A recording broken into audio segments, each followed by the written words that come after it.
చెప్పమ్మా. Happy birthday.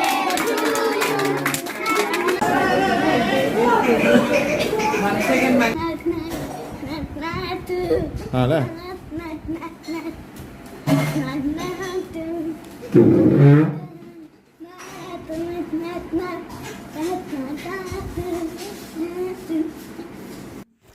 ఏంటి dance ఏంటి ఈ అవతారం ఏంటి అనుకుంటున్నారా? మా చిన్నోడు బర్త్డే అండి. సో బర్త్డే సెలబ్రేషన్ కోసం వాడైతే నెల రోజుల నుండి ప్రిపరేషన్ అయ్యి చూడండి, వాడు యాక్టివిటీ చూడండి, ఎంతో హ్యాపీగా ఆర్ఆర్ డ్రెస్ వేసి డ్యాన్స్ చేసుకుంటూ మార్నింగ్ లేచి గుడికి వెళ్ళి మొత్తం దర్శనం చేసుకుని చాలా హ్యాపీగా మూమెంట్ని స్పెండ్ చేశాడు.